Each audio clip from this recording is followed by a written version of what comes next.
neighbor who stayed across the street.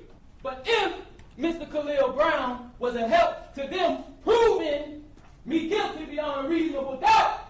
Algunos casos estremecen por lo que ocurre dentro de una casa. Este estremeció aún más por lo que sucedió después, en el tribunal. El 18 de marzo de 2018, en Riverview, Florida, el 911 recibió una llamada cargada de pánico. Una mujer gritaba desesperadamente pidiendo ayuda. La línea era caótica. El miedo era audible en tiempo real. Esa mujer era Kenyatta Barron. Minutos después, una segunda llamada entró al sistema. Esta vez era Ronnie O'Neill II.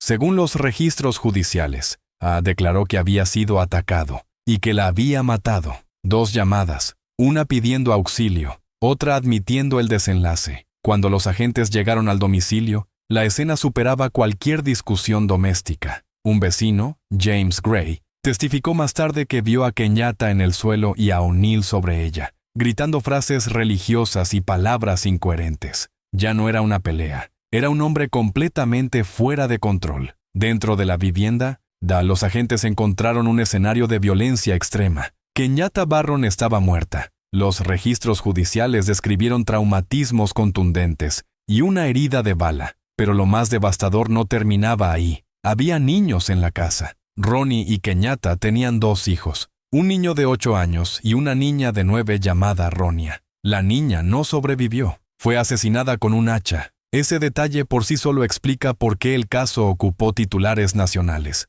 No es el morbo, es la brutalidad inimaginable dentro de un hogar familiar. El hijo sobrevivió. Gravemente herido, logró salir tras la llegada de la policía. Ese niño se convirtió en el eje central de todo el proceso judicial. Como si la violencia no fuera suficiente, la casa fue incendiada durante o después del ataque. La fiscalía incluyó incendio en primer grado entre los cargos. Desde el inicio, O'Neill intentó justificar sus actos como defensa propia bajo la ley Stand Your Ground de Florida. Argumentó que Kenyatta había intentado matarlo. El tribunal rechazó esa petición. El caso avanzó como asesinato capital. La fiscalía solicitó la pena de muerte. Entonces, ocurrió algo que dejó perplejos incluso a observadores veteranos. O'Neill decidió representarse a sí mismo en el juicio, sin abogado visible, sin filtro. En 2021, el hijo sobreviviente, ya con 11 años, subió al estrado. Testificó sobre lo que vio y escuchó esa noche.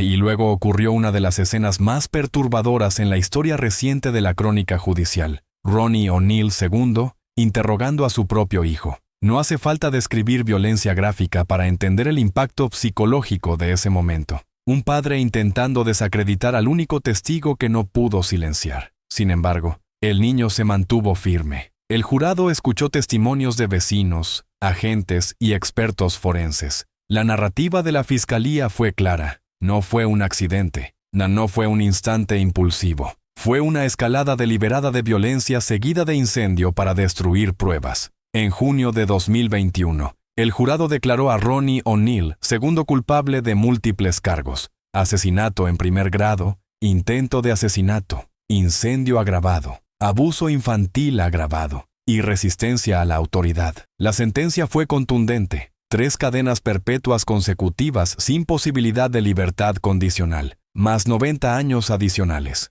En agosto de 2023, la Corte de Apelaciones del Segundo Distrito de Florida confirmó el veredicto y las sentencias. No habrá salida, pero el centro emocional del caso no es el condenado. Es el hijo que perdió a su madre, a su hermana y su hogar en una sola noche, y que luego tuvo que mirar a su padre a los ojos en un tribunal y contar la verdad. Algunas masacres comienzan con una explosión visible. Esta empezó con algo que parecía común: un robo de vehículo. El 16 de marzo de 2024, en Trenton, Nueva Jersey, Andre Gordon Jr. cometió un carjacking. En ese momento, nadie imaginaba que ese sería el primer movimiento de una cadena de asesinatos que cruzaría fronteras estatales y paralizaría comunidades enteras. Después de robar el vehículo, Gordon no desapareció en el tráfico. Cruzó el río Delaware hacia el condado de Bucks, en Pensilvania, y condujo directamente hacia el área de Levittown, en Falls Township. No buscaba víctimas al azar. Iba hacia personas que conocía. En la primera residencia, las autoridades determinaron que disparó y mató a su madrastra, Karen Murphy Gordon, de 52 años, y a su hermana de 13 años, Cara Gordon. Ese detalle, una adolescente asesinada dentro de su propio hogar, marcó el caso de inmediato. No hubo advertencia. No hubo tiempo para escapar. Varias personas estaban dentro de la vivienda durante el ataque. Algunas sobrevivieron ocultándose o por pura casualidad. Pero Gordon no se detuvo. Abandonó esa casa y se dirigió a una segunda residencia en Levittown. Allí vivía Taylor Daniel, de 25 años, madre de sus 2 hijas pequeñas. Dentro de esa vivienda la mató. Durante el mismo episodio, la madre de Taylor, la abuela de las niñas, fue golpeada con un arma larga y resultó gravemente herida, aunque sobrevivió. El detalle más perturbador: las hijas estaban cerca. Según revelaron posteriormente los fiscales, las niñas se escondieron mientras su madre era asesinada. En cuestión de horas, 3 miembros de su propia familia estaban muertos: una madrastra, una hermana adolescente y la madre de sus hijos. Tras los asesinatos, el pánico se extendió por el condado de Bucks. Las autoridades emitieron órdenes de permanecer en casa. Escuelas y comercios cerraron. El sospechoso seguía en movimiento. Después de los crímenes en Pensilvania, Gordon cometió otro carjacking en Morrisville. Eso significaba que seguía armado y móvil. Múltiples agencias policiales coordinaron esfuerzos a ambos lados del río. Puentes vigilados, calles bloqueadas, equipos tácticos desplegados. En un momento particularmente tenso, las autoridades creyeron que se había atrincherado en una vivienda en Trenton. La propiedad fue rodeada. Horas de espera. Cobertura mediática en directo. Pero no estaba allí. John había logrado escapar antes de que el perímetro se cerrara completamente. Finalmente, el desenlace fue inesperadamente simple. Fue visto caminando por una calle en Trenton y fue arrestado sin armas visibles. Después de 3 asesinatos, 2 carjackings y un bloqueo regional, el sospechoso fue detenido caminando. Los documentos judiciales indicaron que el arma utilizada era un Ghost Gun, un arma ensamblada sin número de serie rastreable. Ese detalle añadió una capa adicional de planificación. Cuando la fiscalía fue consultada sobre el motivo, la respuesta fue inquietante. No estaba claro. No había una disputa financiera confirmada, ni un fallo judicial inmediato que explicara la explosión. Simplemente violencia dirigida hacia su propia familia. Inicialmente, el fiscal del condado anunció que buscarían la pena de muerte. Sin embargo, tras consultar con las familias de las víctimas, cambiaron de rumbo. El 28 de mayo de 2025, Andre Gordon Jr. se declaró culpable de 3 cargos de asesinato en primer grado. No hubo juicio prolongado. No hubo meses de testimonios. La sentencia fue inmediata. 3 cadenas perpetuas consecutivas sin posibilidad de libertad condicional. Además, por delitos adicionales como robo y carjacking, se añadieron entre 156 y 313 años adicionales. 3 cadenas perpetuas más de un siglo. Incluso tras su arresto, fue sentenciado por agresiones cometidas dentro de la cárcel contra oficiales correccionales. Este caso permanece en la memoria colectiva no solo por la brutalidad, sino por la ausencia de una explicación clara. 3 asesinatos familiares, una persecución interestatal y un motivo que nunca se definió completamente. A veces lo más inquietante no es saber por qué alguien lo hizo, es no saberlo en absoluto.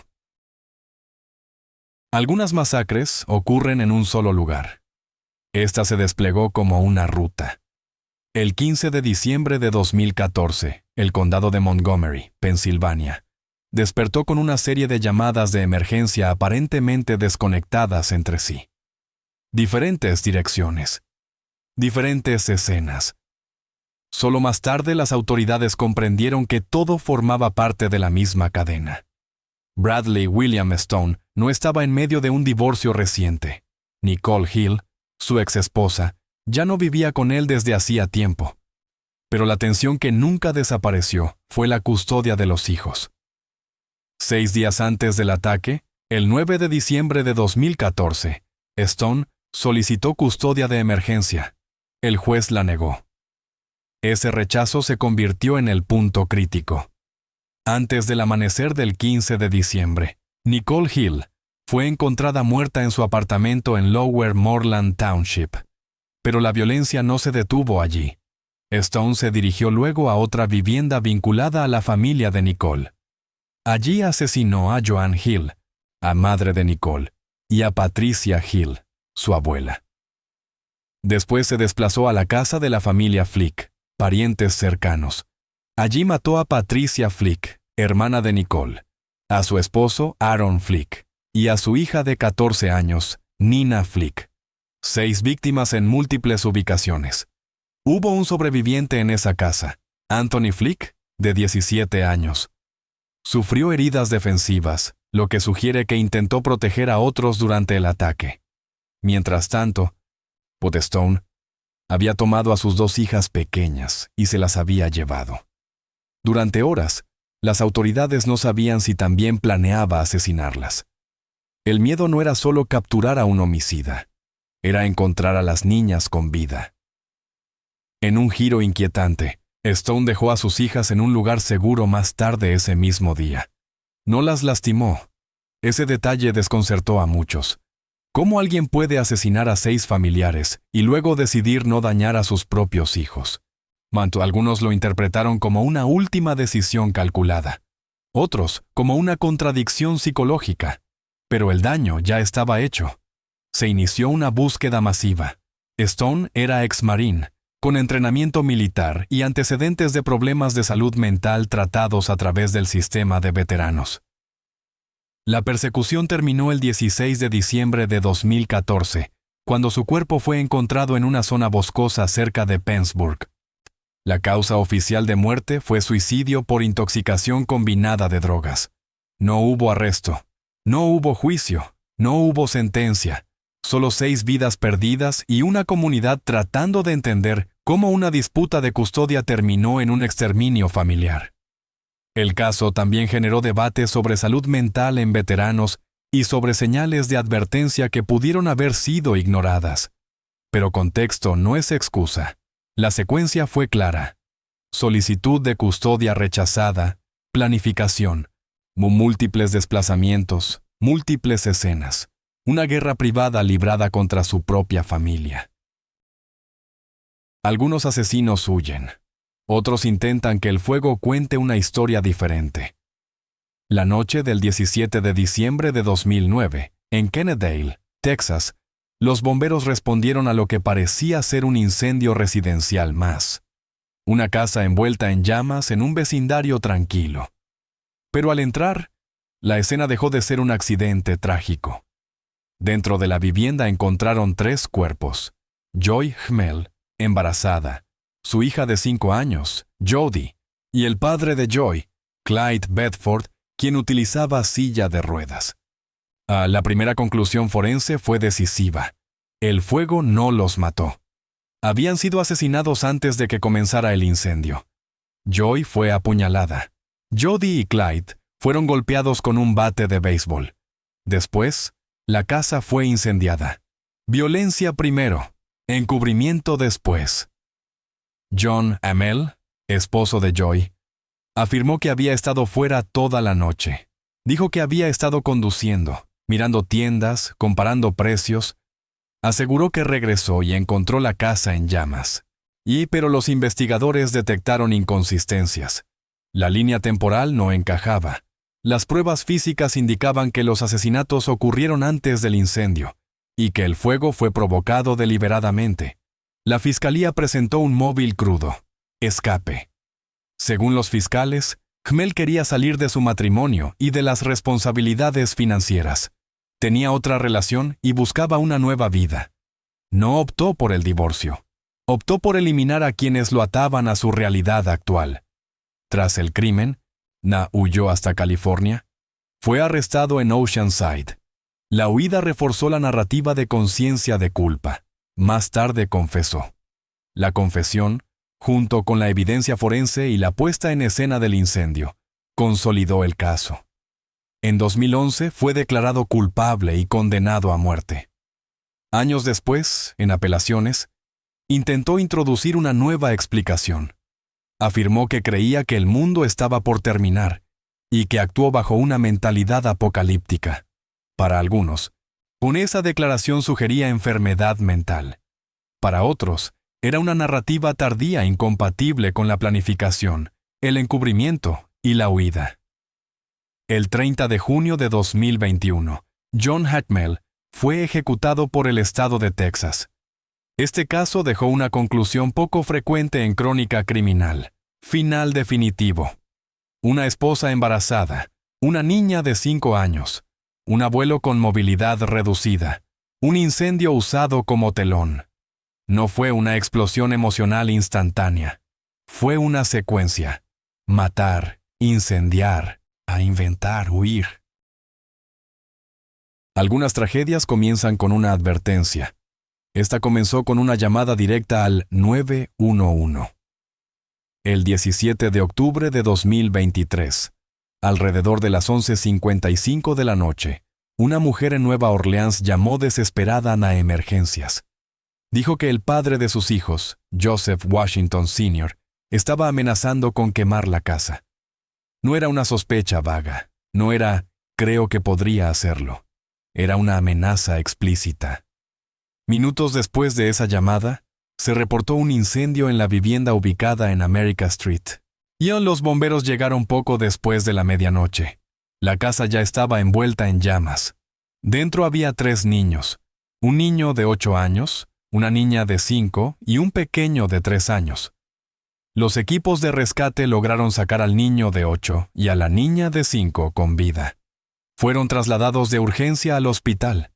Aproximadamente 1 hora después, ambos fueron declarados muertos. El niño de 3 años fue encontrado sin vida dentro de la casa. La secuencia temporal fue escalofriante.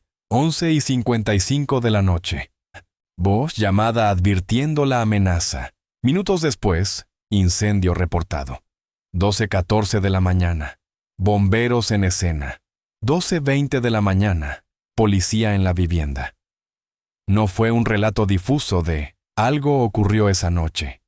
Fue un desastre medido minuto a minuto. La madre no estaba dentro de la casa cuando ocurrió el incendio. Había hecho la llamada, había advertido el peligro, y aún así, perdió a sus 3 hijos. La policía identificó rápidamente a Joseph Washington Sr. como sospechoso principal, y se emitió una alerta para localizar su vehículo. El caso dejó de ser solo una escena de incendio y se convirtió en una persecución. Horas después, su automóvil fue encontrado parcialmente sumergido en el río Mississippi, en Gretna. Él no estaba dentro. Ahora no solo había un sospechoso. Había un sospechoso intentando desaparecer. Más tarde, las autoridades recibieron información de que se desplazaba en otro vehículo. Finalmente fue localizado en la Interestatal 610, en dirección este, cerca de la salida de Elysian Fields. Cuando el vehículo se detuvo, intentó huir saltando desde el paso elevado. Fue trasladado a un hospital para recibir atención médica y luego ingresado en custodia. Inicialmente fue acusado de 3 cargos de asesinato en segundo grado, 3 cargos de crueldad en segundo grado contra menores y un cargo de incendio agravado.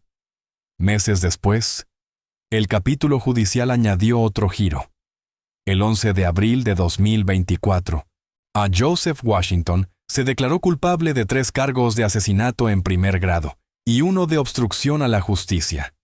En Luisiana, el asesinato en primer grado conlleva cadena perpetua obligatoria, sin posibilidad de libertad condicional.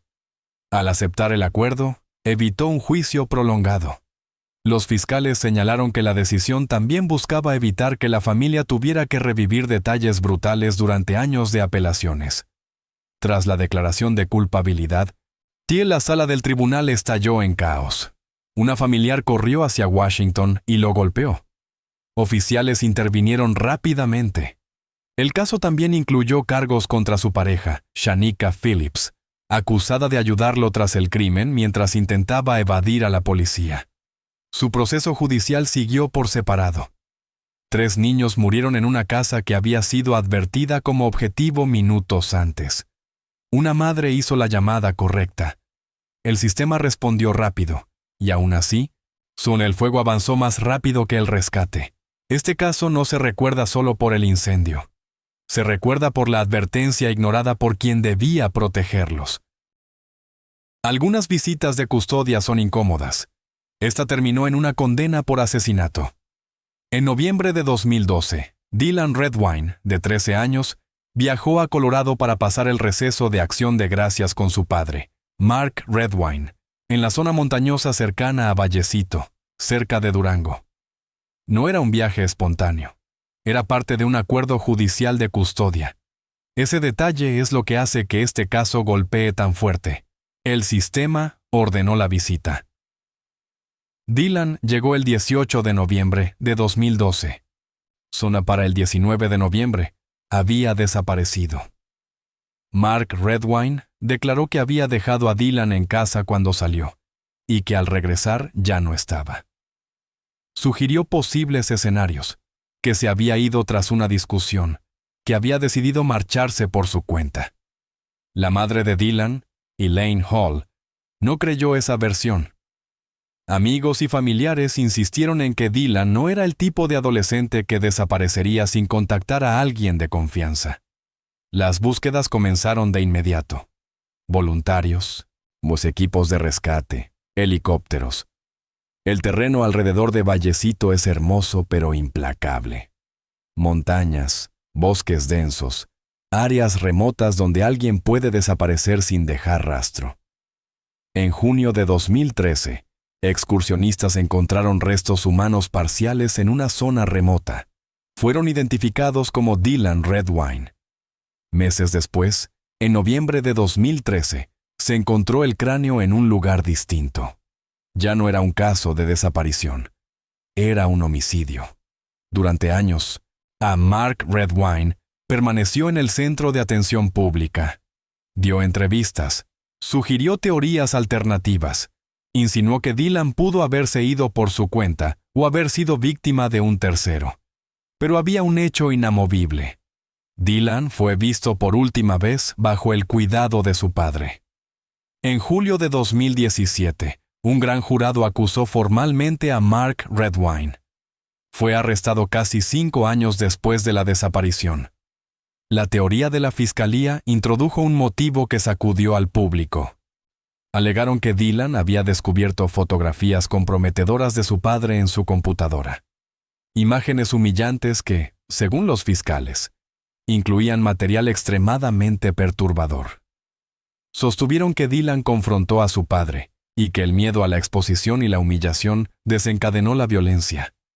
La defensa atacó ese argumento, señalando que Dylan ya había mencionado esas fotos antes sin que hubiera violencia. Argumentaron que el Estado estaba construyendo un caso sensacionalista sobre una base débil. Pero la Fiscalía no se apoyó únicamente en el supuesto motivo.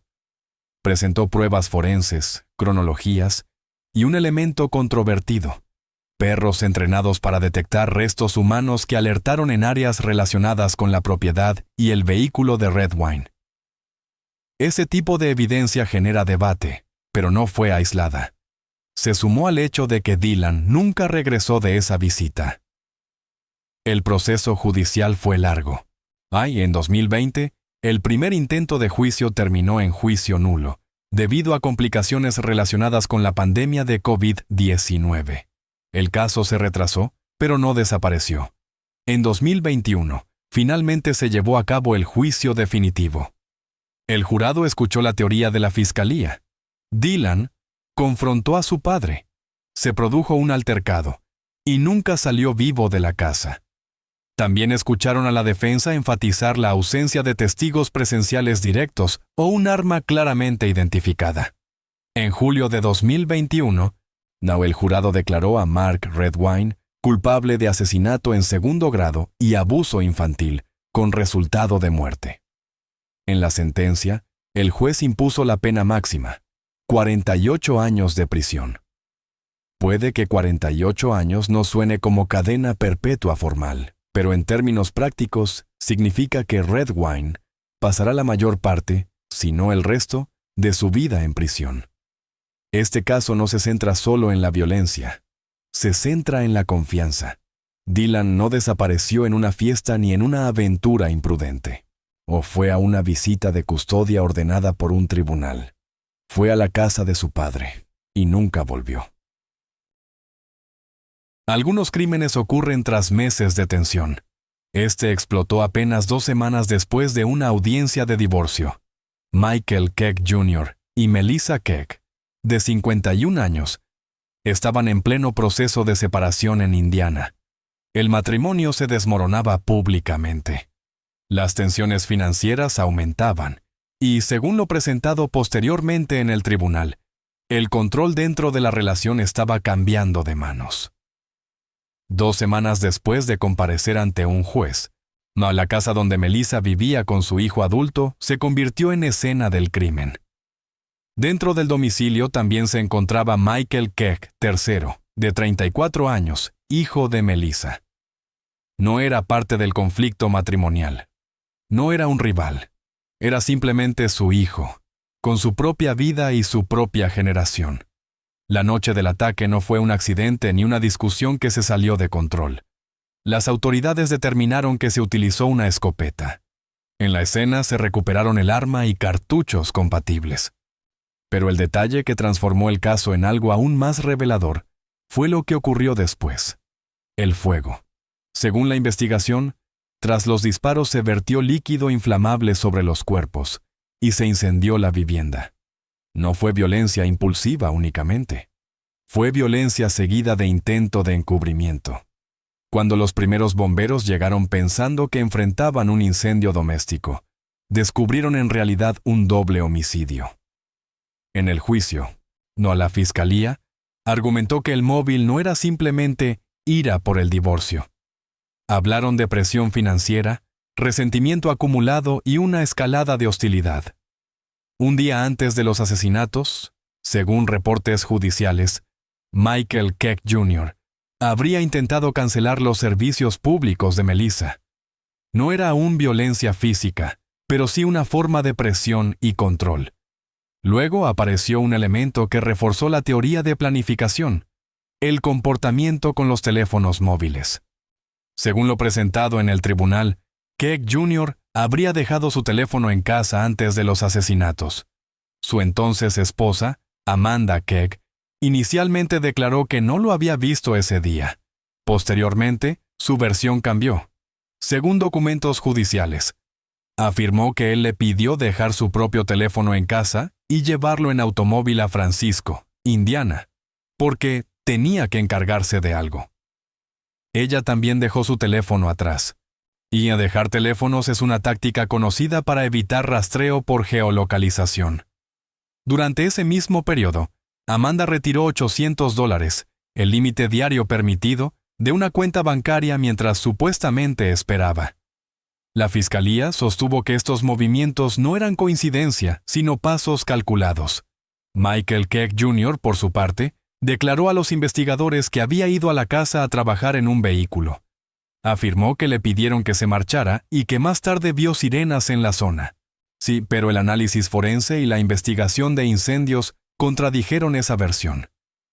El fuego fue determinado como intencional y posterior a los disparos. En enero de 2026, el jurado lo declaró culpable de 2 cargos de asesinato. No vieron a un exmarido devastado. Vieron planificación, vieron una secuencia, disparos, incendio, intento de borrar evidencias. El 13 de febrero de 2026 llegó la sentencia: 64 años por el asesinato de su hijo Michael Keck III. 62 años por el asesinato de Melissa Keck. Consecutivos. Un total de 126 años. La cifra no es simbólica. Es la forma del sistema de declarar que no habrá retorno. Pero el caso no terminó ahí. Amanda Keck fue acusada de cargos relacionados con conspiración y asesinato. Se declaró no culpable y su proceso judicial sigue pendiente. La fiscalía sostiene que su participación no fue accidental. La defensa insiste en lo contrario. Para Michael Keck Jr., sin embargo, el veredicto es definitivo. Sue pasará el resto de su vida bajo custodia del Departamento Correccional de Indiana. Este no fue un crimen nacido de una discusión espontánea. Fue un acto que, según el jurado, combinó resentimiento, planificación y un intento deliberado de borrar la escena. Y entre las víctimas no hubo solo una exesposa. Hubo un hijo adulto dentro de una casa que debía ser un lugar seguro. Algunos crímenes estremecen por la violencia. Este lo hizo por la pregunta que dejó flotando durante años. ¿Puede alguien asesinar mientras duerme? Enero de 1997. Suburbio tranquilo de Arizona. Ingeniero en Motorola. Miembro activo de su iglesia. Casado desde hacía casi 20 años con Yarmila. 2 hijos, sin antecedentes violentos.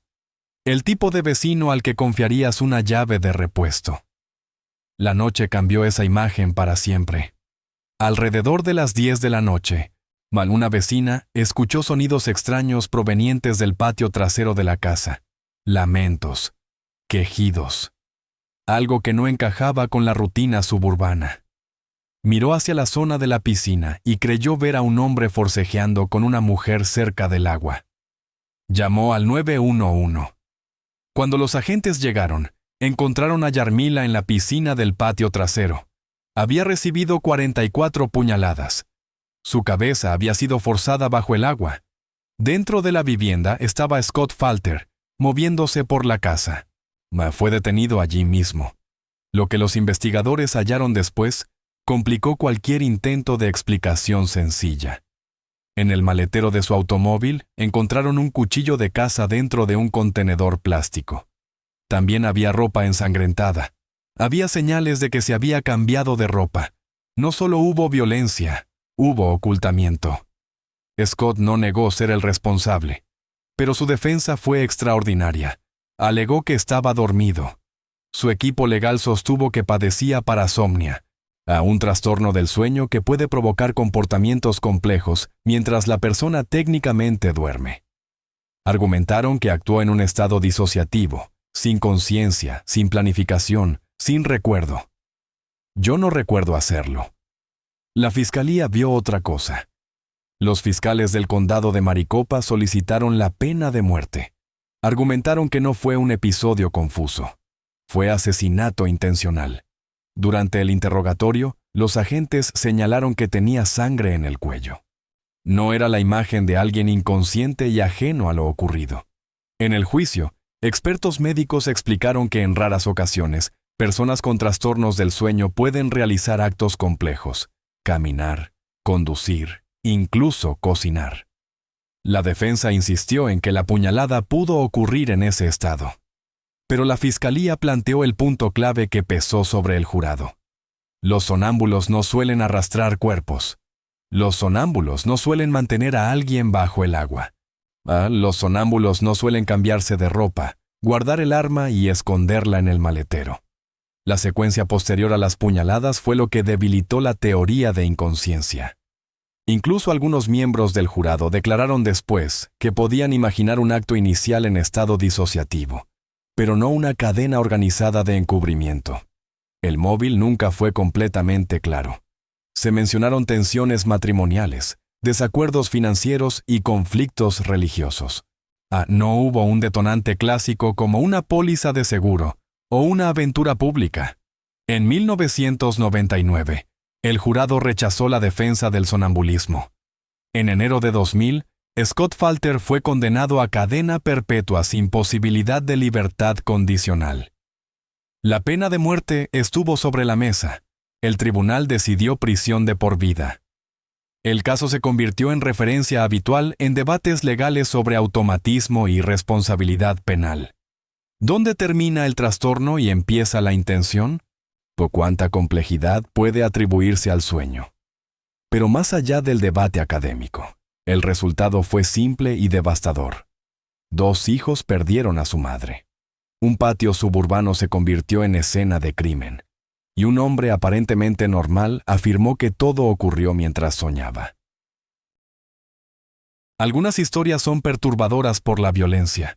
Esta lo es desde mucho antes del crimen. Steven Platt tenía una hija biológica, Katie, que fue dada en adopción cuando era bebé.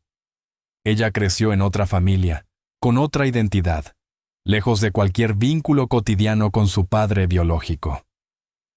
Años después, ya adulta, Katie lo contactó nuevamente. Las redes sociales facilitaron el reencuentro.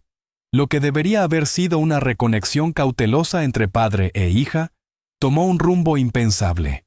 La relación cruzó una línea que nunca debió cruzarse. Comenzaron a vivir juntos como pareja. Se presentaban públicamente como si fueran compañeros sentimentales. La situación escaló aún más cuando Katie quedó embarazada. En 2016 nació un niño, Bennett.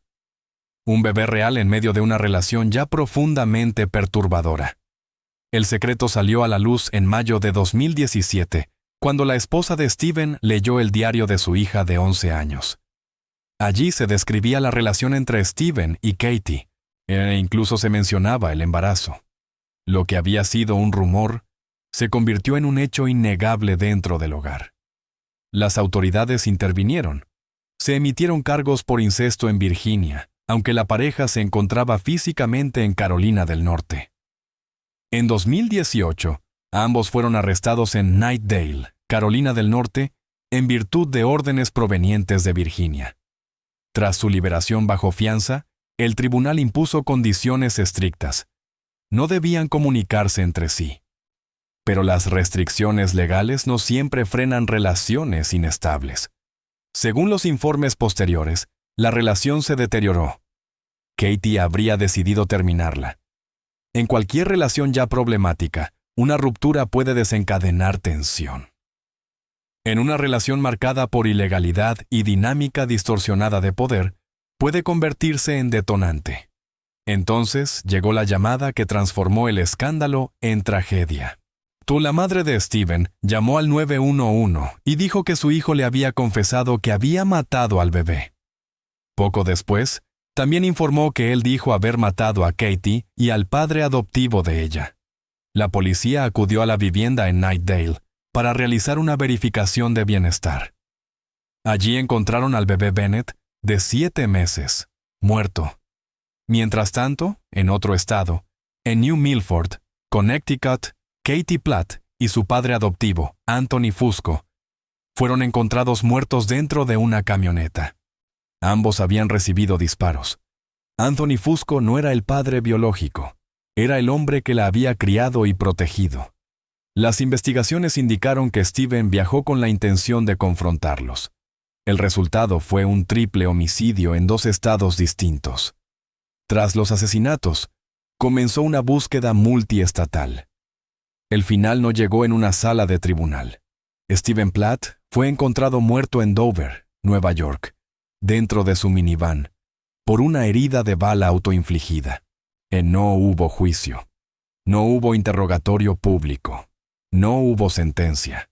Solo 3 víctimas, incluido un bebé de 7 meses, y una serie de decisiones que transformaron una reunión familiar en una cadena irreversible de muerte. Este caso no dejó un veredicto formal que el público pudiera presenciar. Dejó daño permanente y preguntas sin respuesta judicial. Algunas visitas de custodia duran un fin de semana. Esta se convirtió en una cacería humana de 3 meses. El 30 de mayo de 2025, Travis Decker recogió a sus 3 hijas para una visita programada en el estado de Washington. No era una fuga repentina ni un secuestro improvisado. Era un intercambio autorizado dentro de un acuerdo de custodia. Cuando llegó la hora de devolver a las niñas y no aparecieron, al principio pudo parecer una disputa más. Retrasos, mensajes ignorados, tensiones típicas en conflictos de custodia. Pero las horas se convirtieron en silencio. Las autoridades comenzaron la búsqueda en el área de Wenatchee y el condado de Chelan. La preocupación aumentó cuando surgieron informes sobre el estado mental de Decker. Según reportes, había estado viviendo en su camioneta y atravesaba un deterioro emocional significativo. Además, Era exsoldado del ejército con entrenamiento en infantería y experiencia en Afganistán. Ese detalle cambió la dimensión de la búsqueda. No se trataba solo de localizar a un padre con sus hijas. Se trataba de alguien que podía saber cómo moverse y ocultarse en terrenos difíciles. El 2 de junio de 2025, apenas 3 días después de la visita, las autoridades encontraron la camioneta de Decker, cerca de un área remota de campamento en el condado de Chelan. Cerca de esa zona fueron hallados los cuerpos de las 3 hermanas, Peyton, Evelyn y Olivia. Las autopsias determinaron que murieron por asfixia. En ese momento, la búsqueda dejó de centrarse en rescate y se transformó en captura. Se desplegaron múltiples agencias en zonas montañosas y bosques densos. Se siguieron pistas incluso hacia otros estados. El público seguía cada actualización como si fuera un parte meteorológico, esperando el desenlace. El 18 de septiembre de 2025, restos humanos fueron encontrados en la zona de Grindstone Mountain, no cerca de donde se concentraba la búsqueda. El 25 de septiembre, las pruebas de ADN confirmaron que pertenecían a Travis Decker. El caso terminó sin juicio. El forense indicó que, debido al estado limitado de los restos, no pudo determinarse con precisión la causa o el modo de muerte. No hubo confesión, no hubo interrogatorio final, no hubo sentencia leída en una sala. 3 niñas fueron entregadas legalmente a su padre para una visita de custodia. Nunca regresaron. Y este caso deja una lección inquietante. El peligro no siempre llega desde afuera. A veces está dentro del marco legal, dentro de la confianza obligatoria. Desde el padre que transformó una simple visita en una cacería humana, hasta el que encendió fuego para intentar borrar la verdad, todos compartieron algo en común. El hogar dejó de ser refugio. No fue un desconocido forzando una puerta. Fue alguien que ya tenía la llave. Esa es la parte que más inquieta, porque el peligro no siempre entra desde afuera. A veces ya vive dentro. Si quieres más investigaciones reales contadas sin filtros y con cada detalle que otros omiten, suscríbete ahora y activa las notificaciones. Y dime en los comentarios, ¿qué caso te hizo cuestionar más la idea de familia?